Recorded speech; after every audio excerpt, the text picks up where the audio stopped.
哥，现在全世界都在等待你美国到底什么时候要动伊朗？今天是一个非常关键的日子，为什么？因为今天川普的这些所有的大头们都要去开一个会议，这个会议非常简单，就是把所有的可能性跟要知道怎么样去打他的战略铺的完完全全清清楚楚。就照内部人讲说，现在是什么争论啊？50%，到底打还是不要打？但是呢，你可以看到一个人，川普他真的想要打。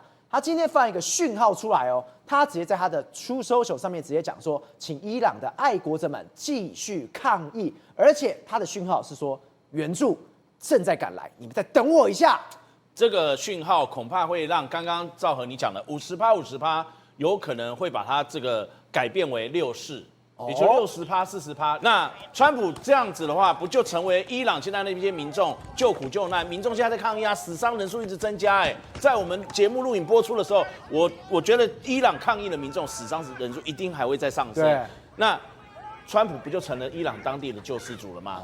你现在看到伊朗他结束这个川普在结束在底特律的演讲之后呢，他脑袋里面只有一件事。虽然美国现在面临很多全世界包括关税在内经济的这样的一个问题嘛，但他现在脑袋只有一件事，就是伊朗。对，所以你看他今天中午在开完这样的一个这个国安会议的时候，他整个那个局势，他后来就要求，他就打电话要求欧洲各国的这样一个相关的领导人，能不能在20分钟之内提供美国相关的伊朗的情资，还有他的一些数据。对，而且他美方甚至要求欧洲这些国家、盟国啊，我相信包括北约的这些里面的这些成员国，提供有关于美国没有的伊朗潜在目标能够攻击的资讯，都提供给美国。你把所有资料都拿来用过，美国一定有。那出手了，对，重复的没有关系，那就是整合来看一下。那他如果不要打的话，要这些资料干嘛？那问题是打你要怎么打 ？B2 逆中轰炸机，还有发射长程飞弹能力的驱逐舰。不要忘记，美军有很多的潜舰哦，那些潜舰有多少是战略弹道飞弹的这个潜舰，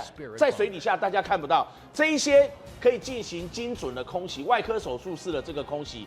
等于是大规模的轰炸，远超过传统的空袭轰炸的这样的一个规模，可以这样执行。执行者是谁？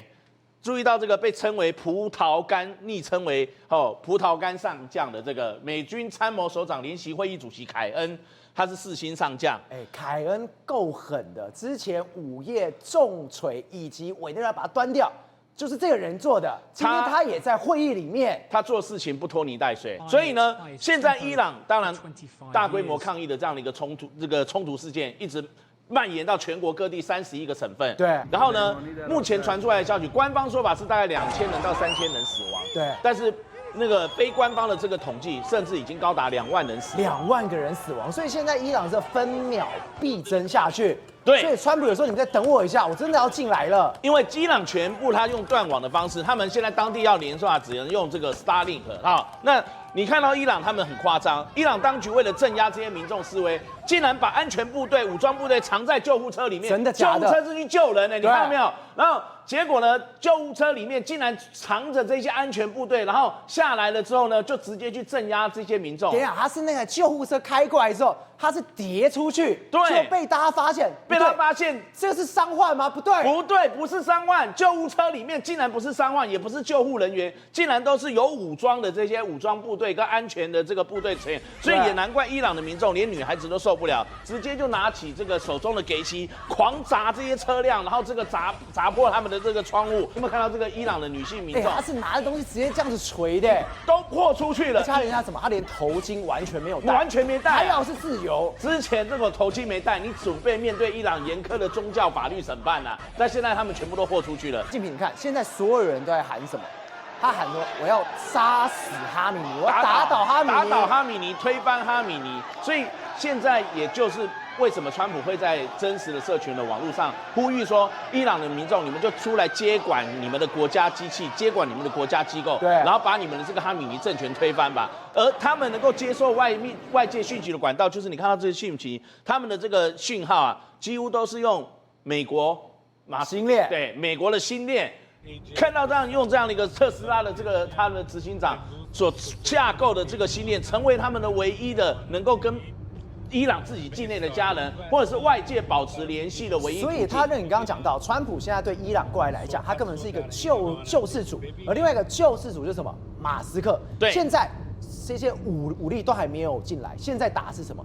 网路战，我在帮你跟他的断网、星链跟断网，现在正在伊朗在开战了。而你现在看到这些，富比士他的这个网站，还有报道说啊，伊朗跟这个俄罗斯要了这个非常昂贵的这个2字信号的这个干扰装置，据说干扰距离可以在伊朗境内甚至广达这个5000公里，这么大，所以这个要钱也要了不少，总共3亿美元，就要90几亿元新台币。不是你现在伊朗人已经过得这么苦，你都快没钱了，你把钱给他们，那事情就解决掉。结果你去买这种东西，他竟然把钱砸到了这种东西上，就是要不让伊朗国内的这个老百姓彼此串联，也不让伊朗国内的势力跟国外有任何的这个连接。95亿台币哎，所以就有民众在接受这个外媒连线的时候呢，他的信号断断续续，声音也不能用这个，也会变得有点失真。那新链的这个数据啊，虽然能够提供他还可以保持联系，但是时断时续的这样状况，他们不会去声张，没有办法去强调太多，就是意味着要避开这个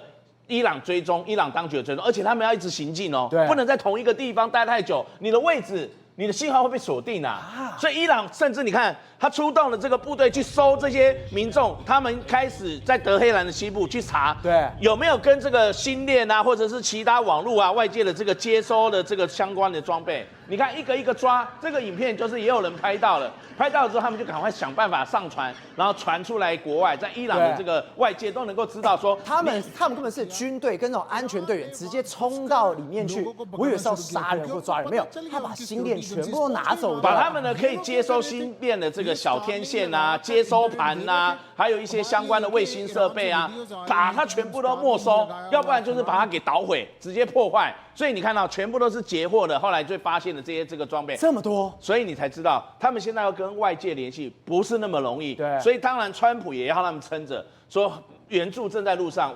我判定啊，就是这样的一个讯号，就是告诉他们美军也在赶过去。慧珍，我们刚刚一直在讲为什么伊朗这次会暴动成这个样子。第一个，它通膨非常高；第二个是它货币直接贬值。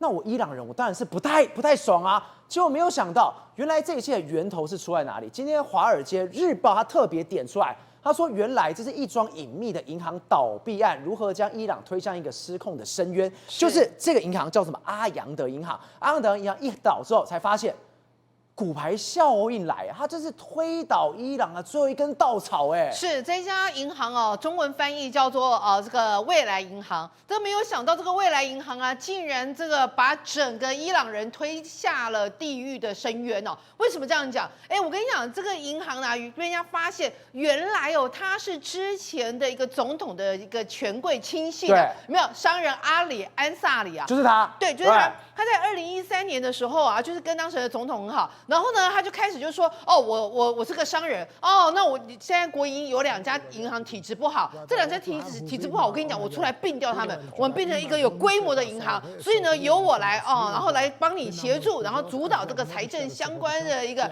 金融机构啊，然后很多人要借钱啊，然后投资啊，这样我们的伊朗的这个整个整个经济就会发展越来越好。后来那个总统啊就说好，那就交由你来去并。所以它就变成本来只是小的，后来变成并大了，你知道吗？就变大了之后，哇塞，他你看这画面看到这个人，你知道他越搞越大，他我跟你讲，我的这个利率比其他的5、6家银行利率都还要好，我利率给你10%，哇！赵和，你听到10%？我是伊朗人，我赶快去存钱了。是，就这样存钱，赚翻嘞！就存钱之后，你知道吗？存钱进去之后，就有几百万的伊朗人都觉得哇，这个利率好高，太好了，就存进去。就存进去之后，发现，到去年，也就是2025年年底的时候，这家银行说，不好意思哦，因为我们呆账过多啊，我们现在那个没有办法，你们这些利息啊，我们就没有办法，而且我们就变成这个没有办法，那个银行就倒闭了。我的钱嘞？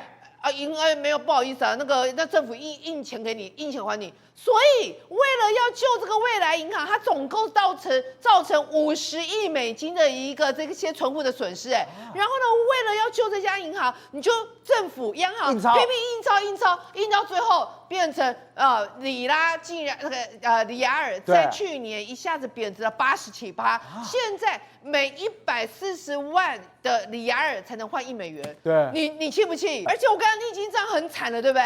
政府不去办这个人，就后来被人家发现，天哪！你知道这个人把钱啊，你那么多呆账，那你总有换到一些东西吧？那你这些呆账，你到底放贷给谁？天哪，放贷给谁？放贷给他自己耶！他竟然有90%的贷款哦！我就从那个很多投资那个存户收到很多钱嘛，我把这个钱拿去全部投资我自己要盖这什么伊朗的购物中心这伊朗购物中心比美国的五角大厦还要来2倍大，真的假的？太大了，就是这边这太大了，这太大了！你知道它有多大吗？对，天哪，它竟然有12个 IMAX 的一个电影院，然后呢有图书馆、有游泳池、有体育中心、室内花园，然后展间一大堆。你看有没有 IMAX？这很奢华而且我跟你讲，它最夸张还有溜冰场哦，对，还弄了一个仿照16世纪波斯王宫的一个镜厅啊，那个书说可以藏书什么67000多册啊。然后呢，它到处，我跟你讲，它到处要营造出那种我们这边的非常的很那个奢华，很多水。有流动的水，有喷泉。中东你要搞出伊朗，你搞出喷泉，你就知道他倾全部的力量就是要打造这样子的一个。结果你搞老半天，他们有钱去 shopping 吗？没有嘛。所以你为什么要搞这个？所以人家说心里想说你从头到尾根本就是在服侍你的权贵，服侍你的亲卫队。你一定听到很生气，对不对？就没有想到这家银行不是50亿美元亏了吗？对，亏了之后怎么办？你好歹办它吧。没有，怎么样？哇！政府在用另外的银行吃下它，然后呢，那没有钱嘛，怎么办？政府越来越没钱，好，没关系，这一些我的国人全部都是我的韭菜。他竟然宣布什么？以前我可以补贴你面包的这个面包补贴取消汽油现在要用国际行情、国际价格来算你的汽油，你有事吗？伊朗是产油的好吗？所以这一把火就烧到我已经存款都被你那个弄到货币贬值已经没钱了，到最后连我们的面包补贴都被你取消掉，所以这根本就对伊朗人讲是什么生存危机，是我要拿命跟你拼了。他就说你弄了一个未来银行，结果变成是我们的末日到来，所以这就是为什么你刚刚讲那个很大的重点就是伊朗人现在就心里想说，既然反正我也活不下去了，我现在不趁最后一口气，我把你这个政权给终止掉，那我们子子孙孙该怎么办？廷慧，现在伊朗真的是伊朗人民死而心，对政府死而心，伊朗的神权政府也死而心，对谁死而心？对中国死而心。你看到他这外媒直接讲，孤立中的伊朗意识到中国的友谊并非无上限，但是更讽刺的是什么？好，尽管今天伊朗真的太厉害、太伟大，他真的撑过了。但是中国跟伊朗的关系，因为这一次真的完全没有办法回去了。对，回不去了哈。为什么呢？因为让伊朗整个看到中国的真面目是什么？你口惠而不实嘛，你基本上没有雪中送炭就算了，你还落井下石，你知道吗？为什么落井下石了？今天又传出什么？就是中国的吉利汽车啊，竟然要到美国投资，然后要撤出伊朗的市场。你知道现在这是什么时候？现在这个关键的时候，应该是要留在伊朗，跟伊朗一起奋斗，不是吗？对。结果你今天来讲了，兄弟。对，今天来讲的话，你这个什么基于这个美国的市场，为什么基本上，因为川普曾经讲过，你中国如果想要弄这个汽车产业的话，那你基本上你不要在墨西哥盖厂，我欢迎你到这个美国来设厂。那现在吉利汽车底下来讲，有 Volvo 他们的相关的那个零组件来讲，在美国本来就有工厂，他们现在整个要扩大在这个所谓的美国的一个投资哦。但是问题是，他要收掉什么？收掉伊朗这边的一个分部啊。也就是说，今天他认为说伊朗这边太动荡不安了。对，那公司高层来讲，你们看吉利汽车的这个象征性，就代表中国的政府的这个相关的立场。所以从这件事情就可以看得出来，什么？这是这几天才做的决策哦，他不是说之前去年年底做的决策哦，是这几天看到伊朗动荡的时候，中国竟然撒手不管，然后撤走，我就跑了。你看到？现在为什么《华尔街日报》会去提到说啊，你中国这个基本上怎么会用这种方式呢？没有去什么，就是说代表说伊朗他自己本身意识到了，跟中国之间没有什么叫友谊，没有上限了，没有天花板。他这边写的非常非常直白哦，北京方面给德黑兰提供了一条程度有限的经济生命，但基本仅此而已。够酸了，对啊，你不是大国吗？对啊，所以你今天来讲，伊朗事情都还没有完全解决掉，你中国就出手做这个动作，这是非常要不得的事情。不过这几天来讲的话，伊朗内部的确很多的一些将领哈，比如说革命卫队的将领被暗杀掉了。这什么意思呢？就是说代表美国它可能在没有一个大规模的轰炸的情况之下，川普比如说 CIA 的或者是这个摩萨德，就是以色列摩萨德已经进去了可能开始在动手了。而动手来讲的话，就是说你杀多少老百姓，我就取你项上人头。这种做法有可能在伊朗内部来讲形成一种不是说风潮，而是说一种处置的方法。这种方法会使得说这些革命卫队的头或者是司令领袖就被端掉了，就像珍珠党一下一笔扣，一下子怎么说珍珠党的领袖全部不见了，不是吗？对，这种做法有可能是跟委内瑞拉的做法是完全不一样啊。不过讲到委内瑞拉，你就可以看到中国在中南美洲的投资来讲，现在也被川普视为是眼中钉了。因为我们知道说，川普来讲的话，推翻了这个马杜罗政权之后呢，接下来就是要粉碎中国在拉丁美洲的野心了。对，你看到这个中国在拉丁美洲有一张图哈，里面就涉及到说，在哪些地方盖什么工厂、盖什么工厂之类的。你看到中国企业在中南美洲的这个布局其实是非常严密完整的哦。那不是只有在委内瑞拉而已，你看那个秘鲁啊、厄瓜多啊，甚至智利啊、阿根廷啊、巴西啊，整个地方全部都被包起来。这是南美洲，中美洲更多一些企业都在这边进行投资哦。现在不对了，现在变成说川普要拔掉这些中国的影响力，免得这个中国所谓的一带一路啊，进入到这个地方之后，你哪一天给我搞什么军事基地，你哪一天给我搞类似像古巴飞弹危机的情况之下，那美国还得了，还受得了？所以今天来讲的话，不是单纯只是石油的问题而已哦，今天各个层面来讲的话，全部都是什么？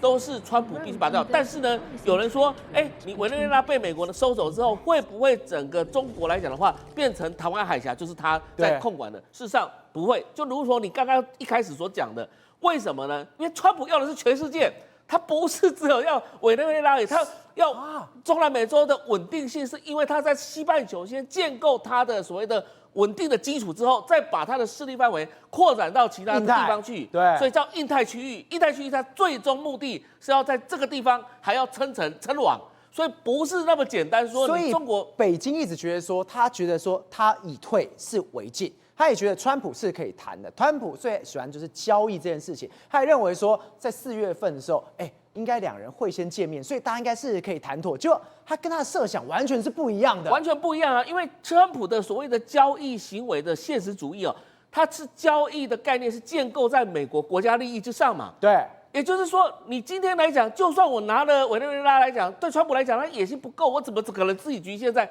这个委内瑞拉，局限在美洲这个地方而已？我一定把我的势力范围扩展到其他地方去嘛。那因为印太地区或者是说所谓的亚洲地区，所以没有那么简单说你因为这样子跟川普在做利益交换。我告诉各位这个中国可能会偷鸡不着18米啊！这种短视近利的做法，以为说这种用交换的方式，其实你要看川普的野心在哪里。那这时候如果中国真的能看清楚的话，就不会讲出这种话了。宏观取材，厘清真相，犀利精准，深入剖析，时刻掌握关键，新闻时事不漏接。老时段，新气象，我是钟浩和，关键时刻2.0全新出击。